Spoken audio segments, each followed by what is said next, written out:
Hey, what's going on, guys? Today, I wanted to talk about how you can earn passive income using options in crypto. So, options could be a great way to diversify your income if you already know how to yield farm concentrate liquidity, or if you already have other strategies that is generating cash flow inside of crypto. And if you're new here, my name is Richard. I'm a DeFi investor and a yield farmer. And today we'll be looking specifically at risk finance and a few strategies that you could use to earn passive income from options so that you can earn more yield on your assets. So this is a very simple guide on risk, and you guys can go to their X account as well to make sure that you're getting into the right links. But basically, this is a simple guide to risk. And risk allows you to do two things when it comes to options. The first is the covered calls option, and the second is the cash secured puts. And they explain it to you in a very simple way here. So if you're trying to sell a covered call, for example, then you want to wait for when the prices are a little bit high, but maybe not as high as you want to take profits on the whole amount, right? So let's say ETH is at 3,500 and maybe you're a seller at $4,000. You could decide to sell a covered call. What that's going to happen is that you're going to be able to earn some yield on that. And if ETH goes over $4,000 by the time the option contract expires, then you're going to be able to sell your ETH for $4,000, right? And you can read the details here. Basically, if ETH is below $4,000 at the time of expiration, you're going to get your ETH back. But if ETH is above $4,000, then you would receive $4,000 if you sell one ETH, right? So the good thing is you're earning yield in the process. And even if the price doesn't hit, then you're actually earning some cash flow rather than you're not actually taking any profit if the price doesn't hit, right? But the trade-off is you're going to have to sell ETH at $4,000, even if ETH goes to like, let's say 6,000 or 7,000 at the time of expiration, right? So you're not going to be able to get the best price, but at the same time, even if you're trading or if you're investing, you're not going to be able to get like the best price anyway, right? So covered calls is a good way to earn some yield when you're ready to start taking some profits. But if you're trying to deploy into the market and trying to buy, and this is typically what we want to look to do when the prices are cheap or is a little bit weak, we want to be looking for buying opportunities, right? So instead of selling covered calls, we could be selling the cash secured puts to be able to bid a particular asset, right? So if ETH is at 3,500 and you're happy to buy at 3,000, you could sell a cash secured put at 3,000. Let's say you use like 3,000 USDT to sell a cash secured put, right? So you're going to get paid in USD instantly. If ETH is above 3,000, you're going to get your stable coins back. But then if ETH drops below 3,000, then you're buying ETH at $3,000, right? The obvious risk again is if ETH drops to $2,000, you're forced to buy this 3,000. So when selling options, it's basically an obligation to buy or sell an asset. For a cash secured puts, you're basically selling your obligation to buy an asset at $3,000 in this case, right? And it tells you the two use case here. The first is you could actually earn while you're trying to take profits or buy cheaper. So maybe in this option, you're going to be selling puts or calls at a price that is closer to the current price, right? So you don't want to be selling calls or puts that are too far away from the current price if you're trying to actually buy or take profit. And then if you're trying to actually earn a good yield and not trying to get your orders filled, then you don't want to set the strike price to be too close to the current price. And you guys can check out the details later here. We already went over risk finance with the Drippy community.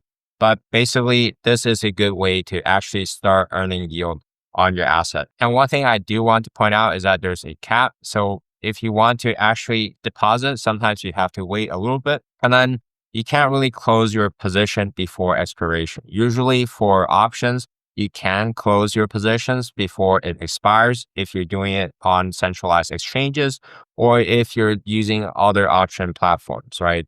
Rysk is just one of the option platforms. You don't have to use Rysk.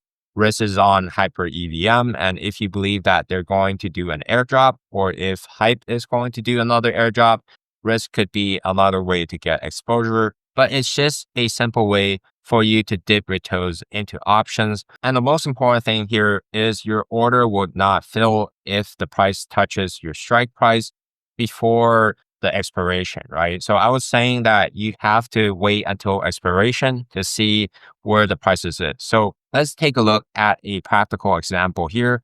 Currently, ETH is trading at 28.50, right? If you're a longer term ETH investor, you probably don't want to be selling covered calls right now, because if you sell the covered calls too far away, you're not going to earn a lot of yield. And if you're selling the covered call too close to here, then you're selling your ETH at a cheap price if ETH actually recovers a little bit, right? So as prices trend down and it starts to become cheap, you want to do a cash secure put in most cases. And as prices are kind of overheated, you want to start using some covered calls when it comes to options. And of course, if the prices are already trading at range extremes, if ETH is trading at $1,500, for example, and I believe that the price is pretty close to the bottom, maybe the best thing to do is to not actually use options and to just buy ETH straight out, right? Because with options, you have to wait until the expiration before you could actually see if you're getting the asset or not. And if the asset is cheap enough to buy already, you might not want to actually risk not buying that asset at a cheap price, right? Because sometimes if you sell a cash secured put, let's say ETH is at $1,500 and you did that and the expiration is about a month out, you would have missed out on the upside and it would have been much better to just buy the underlying asset, right? So options is really good when the prices are kind of like trading near the middle of the range a little bit and maybe closer to the extreme of the range, but it's not at the range extreme yet where maybe you decide to deploy all of your capital or you decide to take profits on more of your holdings. So let's take a look here. ETH is currently at 28.50, right? And as you can see, the cap is currently filled. So if you want to actually use a cash secure put for ETH, you're going to have to wait a little bit. But for different assets here, you could check out like these other assets and the APR you could generate and kind of compare the rates and which assets you want to buy, right?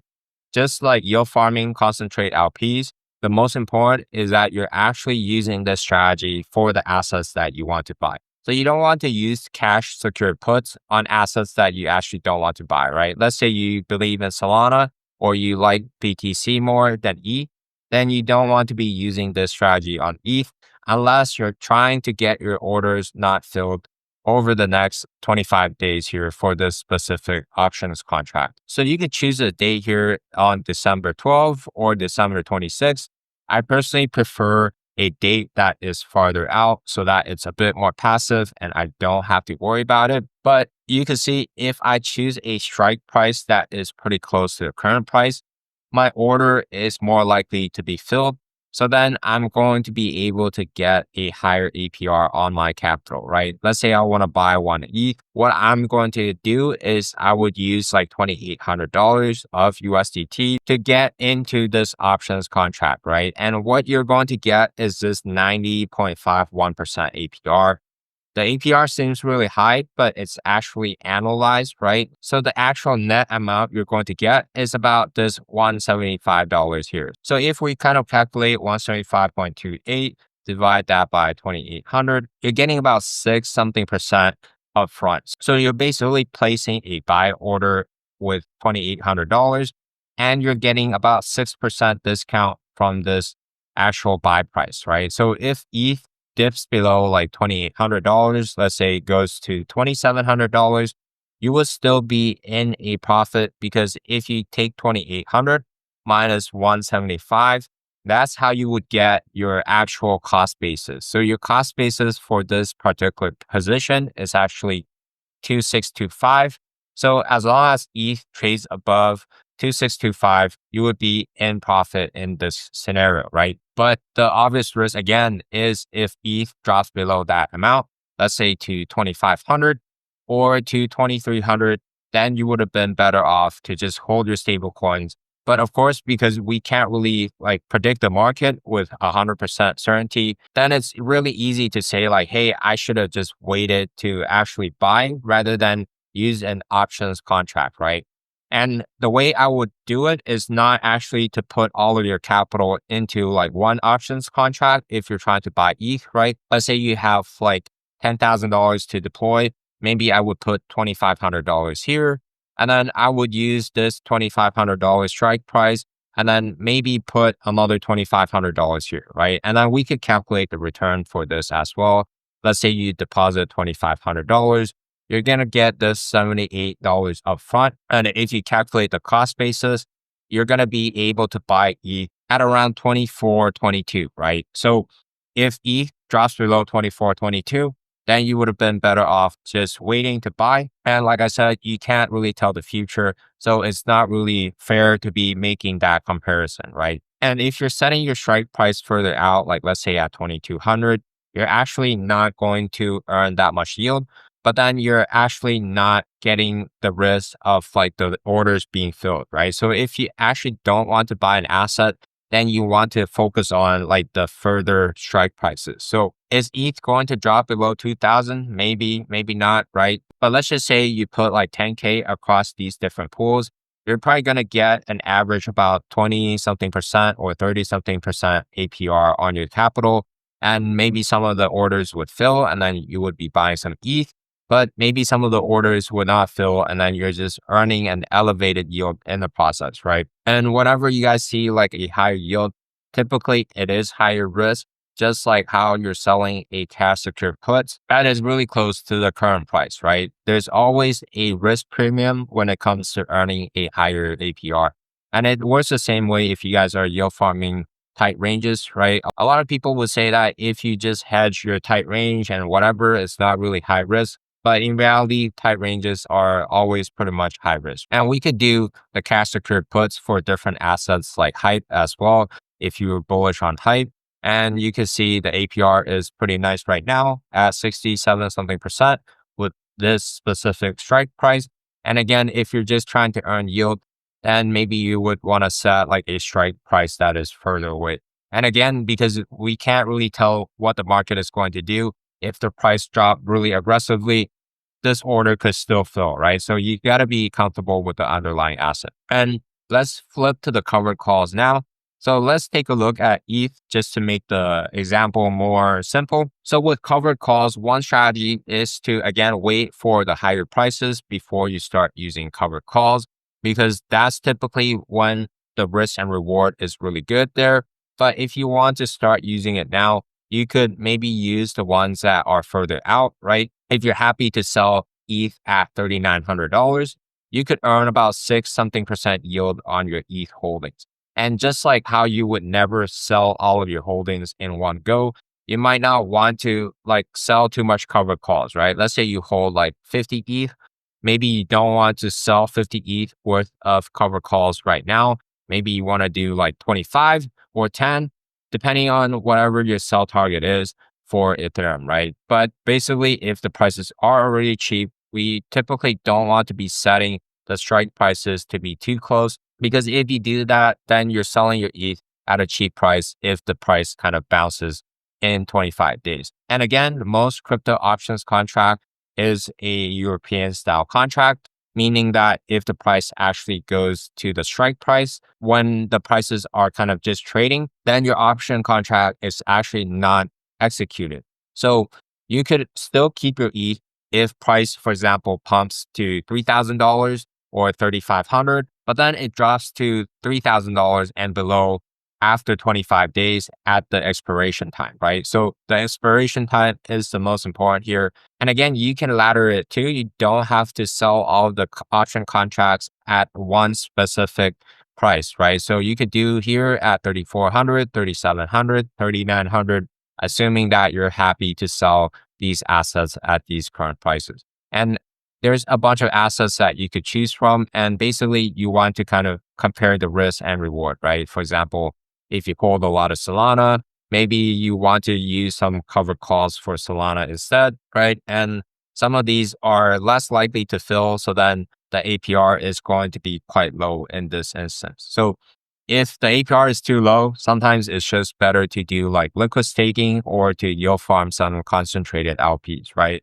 So it all depends on how you want to structure your portfolio. If you want to earn some cash flow on your stables or on your holdings. Options is just another tool that you could use to diversify your income. But at the same time, if the prices are getting cheaper and cheaper, one of the best way to actually deploy your capital is to use a concentrated LP, like an ETH to USDC pool, to actually earn really nice yield in the process on the drawdown, right? Or just to wait with stablecoins and then enter when you're trying to actually ride the uptrend up once again. And I teach all of that on this YouTube channel as well as in our Drippy community. So be sure to check that out. So I hope that was helpful. It is a little bit more complicated and you got to know when to use options, right? A lot of people still get burned with options if they don't know how to apply it or when to apply it.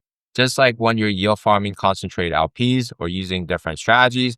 For example, when the prices are kind of near the middle of the range or getting cheap, you don't really want to be using too much like delta neutral strategies, for example, right? Same with options. If the prices are kind of getting cheap, you want to focus on maybe like doing more cash secured puts rather than covered calls, right? But I think Risk Finance did a great job at explaining some option strategies, and selling options is considered lower risk than like buying the put and the call option itself. So hopefully that helped. If you want me to cover other protocols or talk about different concepts when it comes to generating yield, I'm happy to do that. Just let me know in the comment. Thank you once again for watching. I'll catch you on the next one.